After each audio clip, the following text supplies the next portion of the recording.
This episode is brought to you through a partnership with Suncoast Credit Union.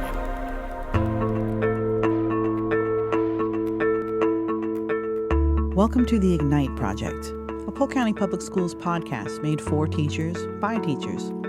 Teachers of all experience levels need each other's enthusiasm and passion to fuel an ongoing desire to do what it takes to meet the needs of our students. And that's what this podcast is all about.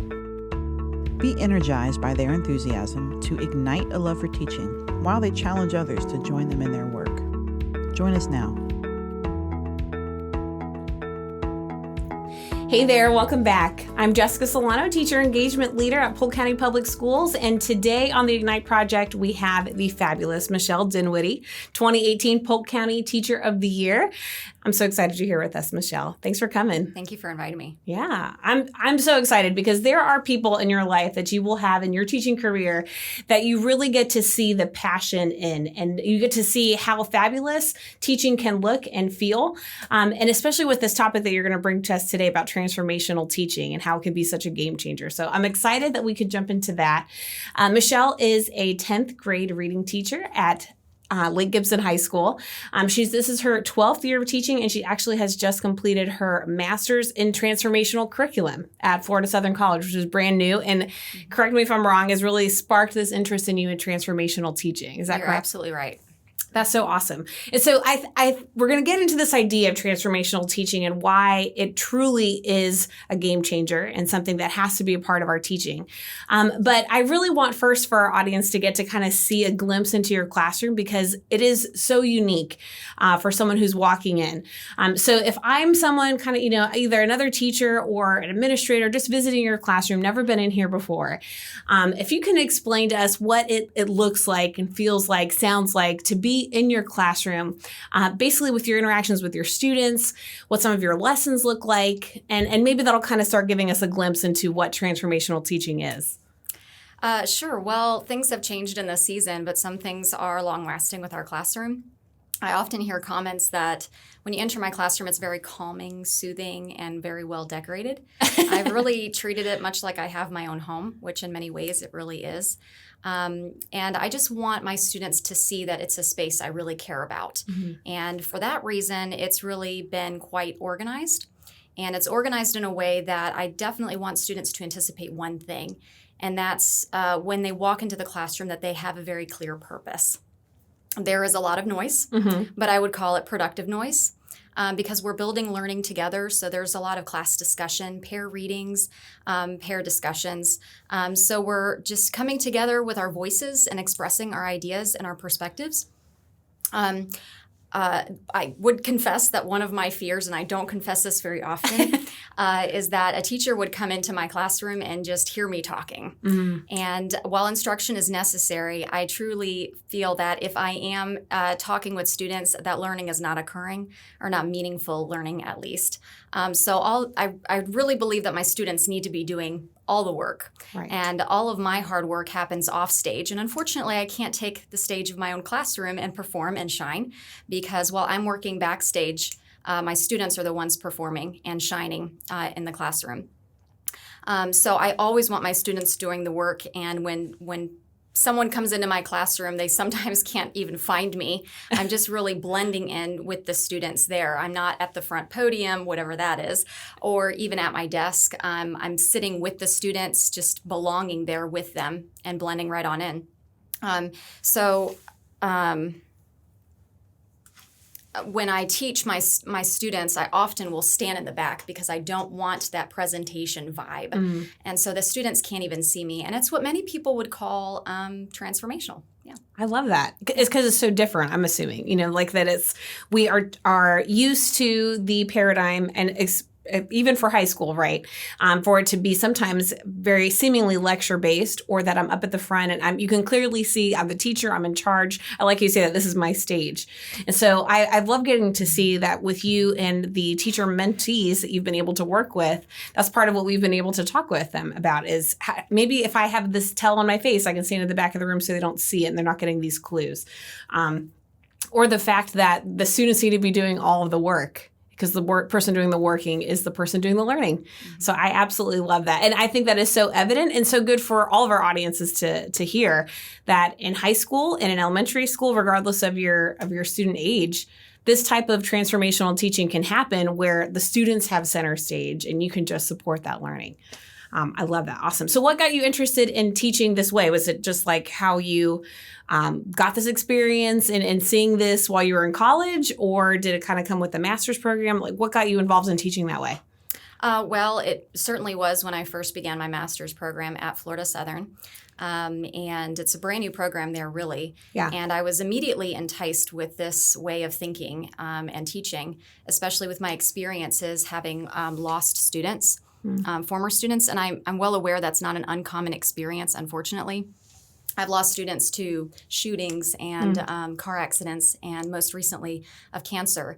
And it's then that you really realize the value of teaching the whole student. And I'm thankful to have known that when Greg died at the age of 23 of cancer, that he thought deeply about his life and how he spent his time and the mark that he made. And he was ever aware of his soul, which made his life and his death more meaningful.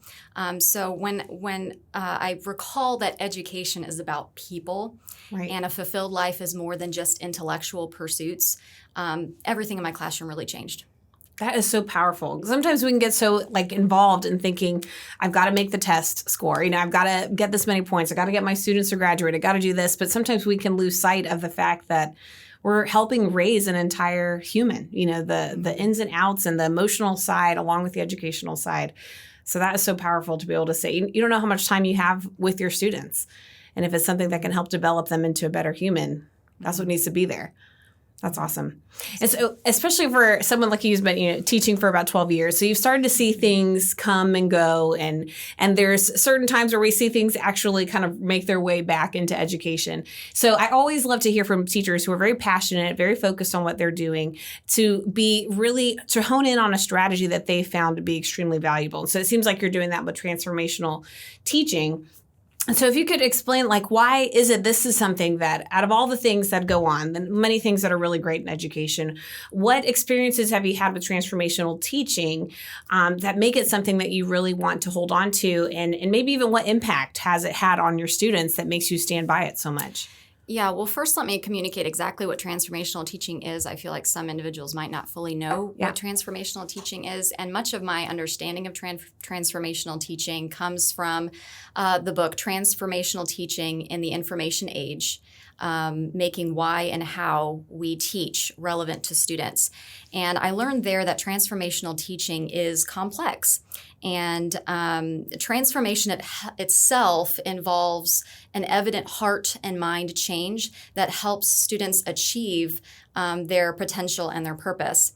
And this requires a combination of support and challenge that really brings social, academic, and spiritual change to a student's life that ultimately improves their life.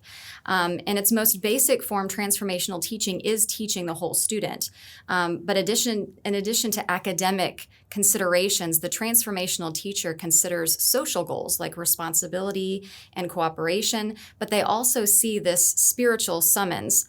Transformational teachers teach to inspire, and the students, they depend on that inspiration to really find and fulfill that purpose in life. So it's important to realize that we're really equipping our students with the skills and the attitudes that will prepare them to face real challenges and to become really good citizens. Right. So with the death of former students, I began to have this greater moral concern for my students that walked through my door. And so I started to integrate social and spiritual goals with the academic goals. And as a result, I'm truly creating these lifelong learners.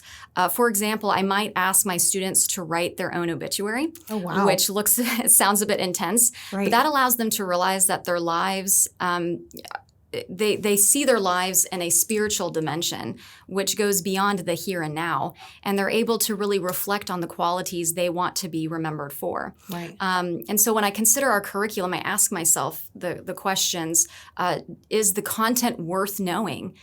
Does it have application in society? Is it meaningful to my students' present lives? Does it transfer to the real world well? I want my students to not only be able to answer the question, what have I learned today, but more importantly, who am I becoming, and how does my learning affect my worldview? Right. So much of what we learn in the classroom, much of what we read is very emotional. And my students ask me all the time, why do we read about so much death and loss, betrayal, and heartbreak? And my answer is always because knowledge is remembered when it is emotional and when it is personal, which is why I depend so heavily on, and I spend so much energy on building trust among my students, because when it comes down to it, I heavily depend on that trust when I ask them to be willing to be occasionally uncomfortable with their learning, like the obituary, or addressing certain moral dilemmas, like is murder ever justified? Are there any absolutes? Who decides what's right and what's wrong? Which in turn leads to that moral and social growth, which is transformational teaching. I host class discussions so that they can share their perspectives, but also challenge existing views on those matters. I'm deeply committed to the rigor that it takes for students to reach their potential. And with that, I'm very intentional about providing a safe environment where students can easily take risks. I let my students fall flat on their faces and pick themselves up. I don't even pick them up. They pick themselves up. And, with those mistakes, I allow them to persevere without humiliation or total failure. And if you ask how much failure do you actually tolerate, like what's your failure quotient, then I would say it's just enough for them to succeed, just enough. There is what's also called a hidden curriculum, which is education that takes place both inside and outside the classroom. And this allows students to really apply their learning in the real world.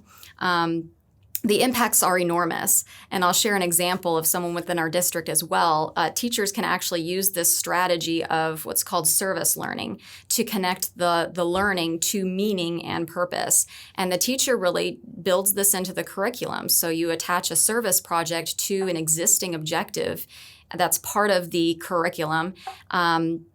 And just a wonderful recent example of this is Miss Martina White, who just news got out about her building this community garden with her students. And I immediately called her up about this because, wow, I needed to know exactly what this involved naturally and what this looked like for her to be really accessing the hidden curriculum here. So she really demonstrates with that transformational teaching by nurturing this concept that service before self helps students learn about themselves and about others. And research will show you that learners in a project-based classroom are far more successful than students in a traditional classroom. Oh, nice. So the impact you mentioned can be really seen on multiple levels. For Martina, her students have shown greater interest in learning overall. And they have a greater sense of community and diversity as a result of this project that she started with her students. My results are similar. Students express that the class feels like a family. I had a student recently come to me and say, Mrs. Dinwiddie, I just need you to know that, she had been gone for some time from school and she had just returned. And she said, when I came back on campus, nobody really even paid attention to me. They didn't even acknowledge that I was gone. And it broke my heart. But then she said, but I stepped into this class and my peers welcomed me. They said they missed me. I felt so loved and a sense of belonging. And so there's this sense of family that just naturally evolves as a result of transformational teaching.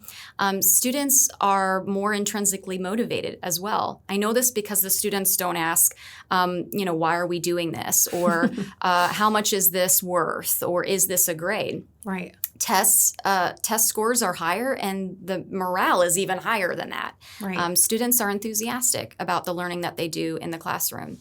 So the impacts are high.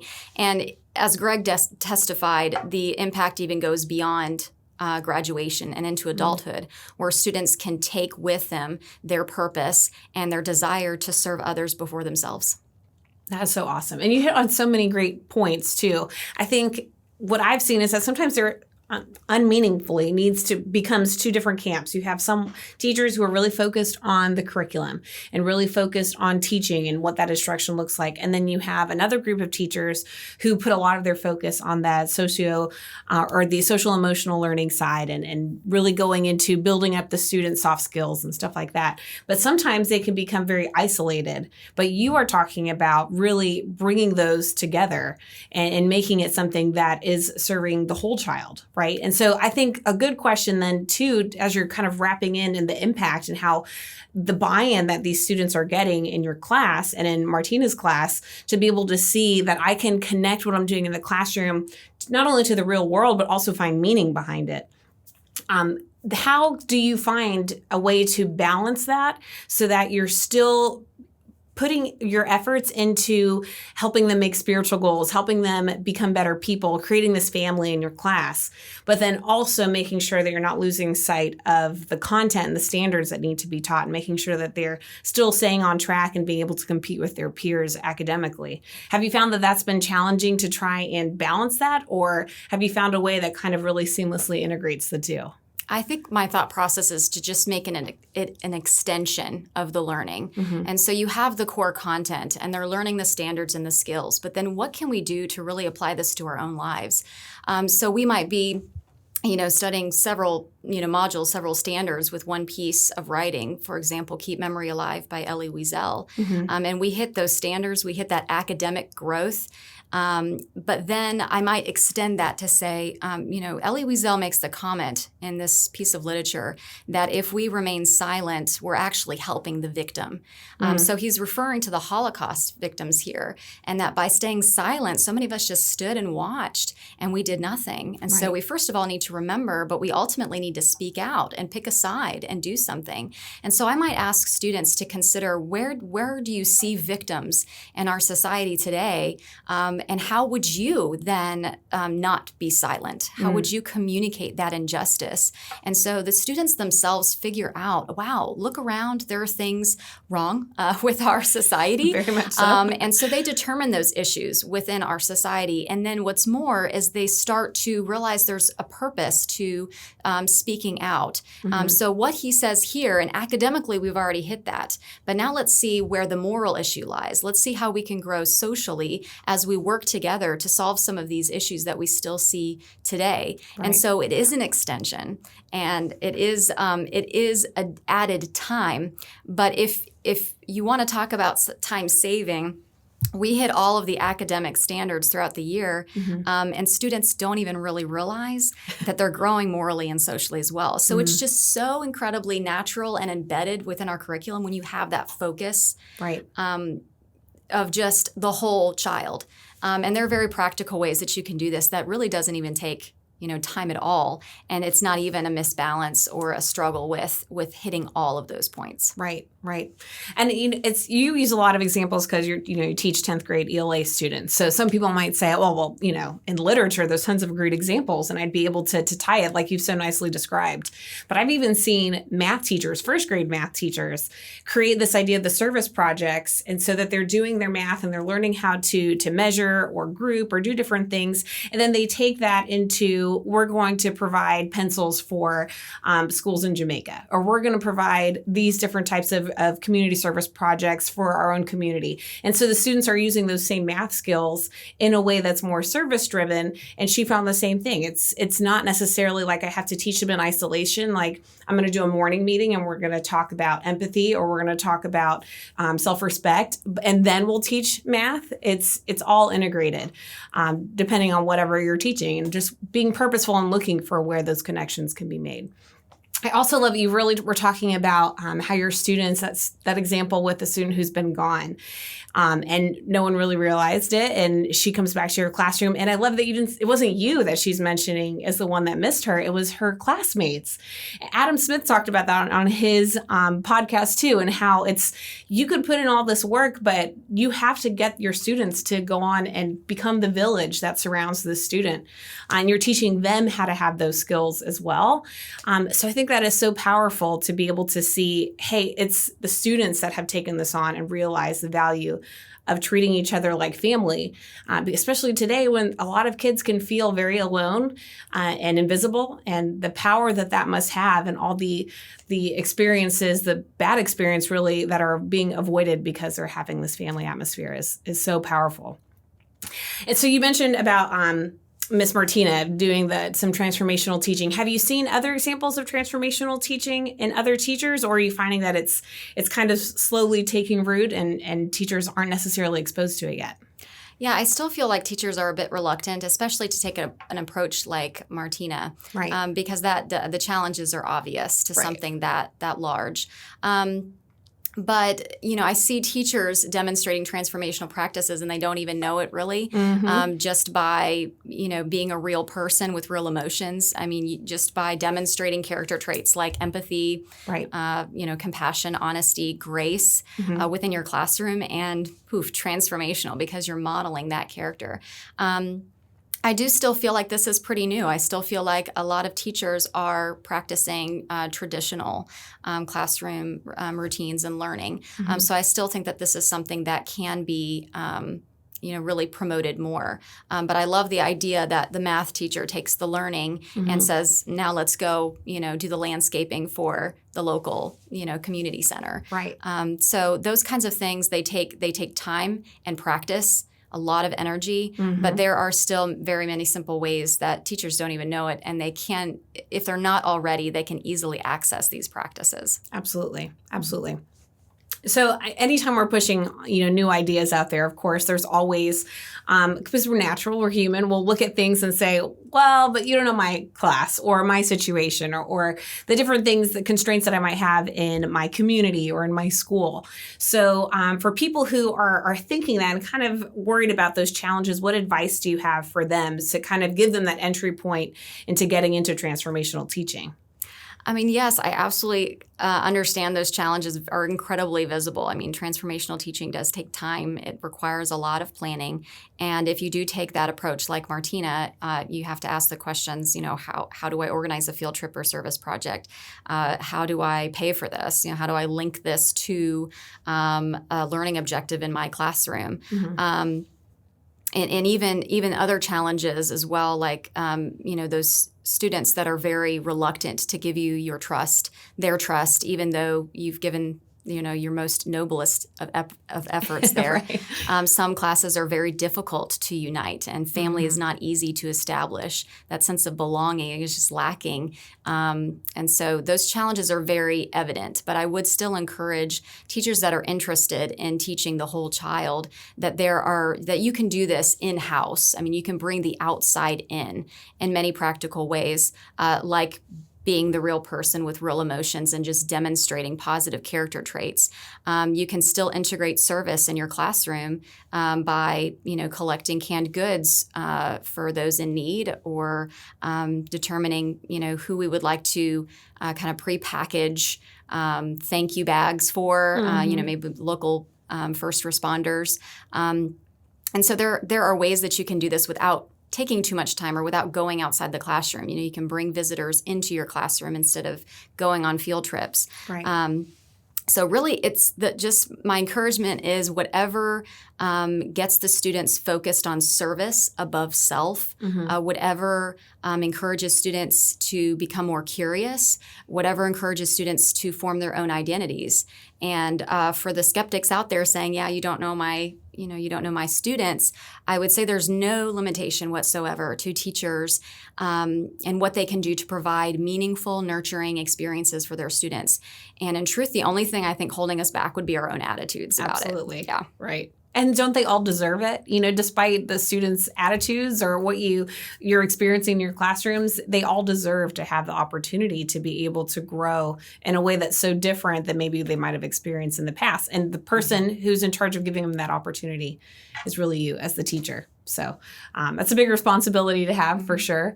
It's something I kind of just, as you're talking, is making me think of things that we unknowingly do that might damage creating a transformational classroom, things that we might not even realize that we're doing. So for example, one thing I know that I used to say all the time is I would say my problem students.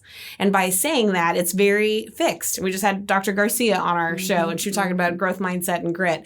But me calling them a problem student, even though I wouldn't say that to their face, I'm talking to a colleague or I'm talking to my spouse, in my mind, I have labeled them as that, and it's not something that I necessarily am saying is going to change. Or if I say they are a behavior problem, instead of saying they're struggling with some choices in behavior, right? Or they need some guidance on how to do different things.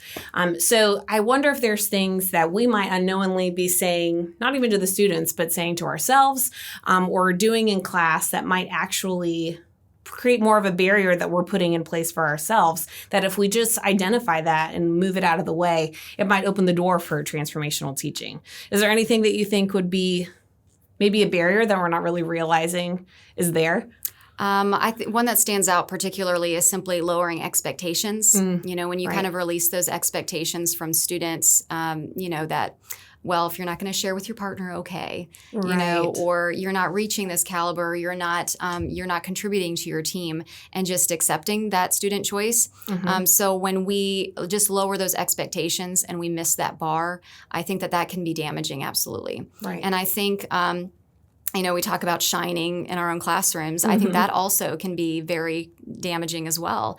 That we take on too much power, and we know a lot, we can do a lot, we are masters of our own curriculum, but not relinquishing some of that power to students to accept their own work and their own responsibilities, and also form their own identities. I think that can have some negative impact for sure. Absolutely. Good points. Really good points. That's what I love about going in your classroom is if I literally had a timer out to see how much time you're talking, how much the students are talking, it would be very little on yours. You really facilitate the learning and just asking different questions, and the students are the ones that are talking and engaged. And you've set that system and that routine in place, so that way that's the expectation, so that if someone is struggling, you're not going to go in and just rescue them. You help support them and then continue to help them grow along the way. And I think that's what's really great to kind of, as we're kind of putting a bow on transformational teaching, there's an element of it that is also the idea of how you teach, the systems, the routines, all of that classroom management side, and how you set up the culture in your classroom. But then also this other side about how you're integrating it into your curriculum, because you need to have that trust in your classroom. So even the way that you teach, it's still so conducive to creating an environment for transformational teaching. So I think it's two-pronged in that you have to have both. You have to have a classroom where you allow your students to learn and grow on their own.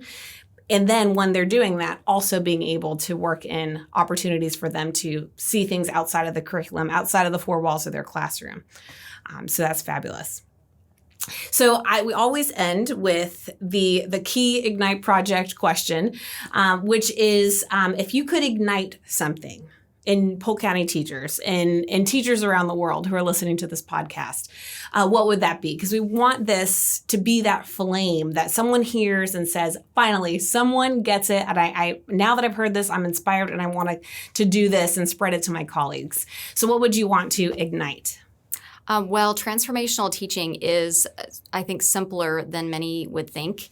And I think that starting with those small steps is really critical. I mean, even something as simple as just being excited about the subject that you teach Yes. and communicating that enthusiasm to your students. That in and of itself communicates to students morally or socially and spiritually.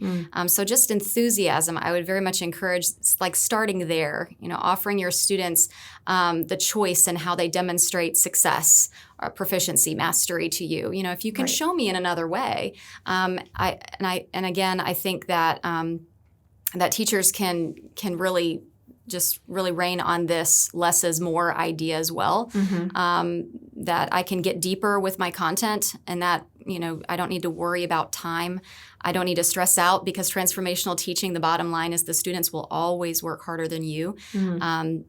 But I think that just generating a good question or starting with a problem that you issue students, allowing students to, you're viewing students as workers and not listeners, to where they research a problem and then solve it, and they find a need and then fill it. So I think those are really key first steps for teachers as well. Education has its issues, and traditional schooling is not working in many ways. And transformational teaching can really, just as a concept, can assist. And we're so focused on teaching the basics that we often deprioritize socialization and devalue morality. Right. But to succeed educationally, we really need to be asking ourselves two primary questions. Why do we teach, and who are we teaching? And education, when we remember that education is less about information and more about inspiration, we really have to embed those social and spiritual goals. And they both have the same aim. And that's really what David Pink would say in his book, Drive, is what people crave. And what drives them is just this desire to serve something or someone greater than themselves. It takes a significant amount of hope to enter the teaching profession. And teaching with hope includes believing, like really believing in the potential of each and every learner and communicating that potential to each learner. So education, this book that really enlightened my view of my understanding of transformational teaching, makes the comment there that education is what we remember after we forget everything we learned. Right. So we need to teach students how to cope with loss and how to handle an injustice, and how to solve a problem, just an everyday problem, how to overcome a new challenge. Right. So I think we need to make learning personal, we need to make it relevant, and we need to remember the value of imagination and curiosity. Absolutely. I think that's so well said. And imagine how transformed our world would be if this really ignited this in teachers and fueled this fire to be able to teach students in this way. How different our world could be if we all had this mindset. So I really appreciate you bringing this to the table. I think it's such a nice extension of what we've been talking about on our show, but really making it so applicable in the classroom. And I think every teacher listening can realize that this is very much needed, especially now more than ever. So thank you for coming on our show, Michelle. This was wonderful. Thanks, Jessica. Are you fired up? You can continue to fuel the fire by connecting with us here in Teacher Engagement. Every month, we host virtual all-teacher seminars, and we also have ongoing programs designed to support teachers wherever they're at in their teaching career. Whether you're a new teacher or a teacher leader, there is a way to get plugged in. Follow us on social media at TeachEngagePCPS to see all that we have going on. Let's keep that spark alive and join forces with others who have chosen to stay ignited. Thanks for joining us. You can subscribe to the Ignite Project on Apple Podcasts, Google Podcasts, or Spotify, or watch online at the Polk County Public Schools YouTube channel. To learn more about the Ignite Project and other Polk County Public School podcasts, go to polkschoolsfl.com/podcasts.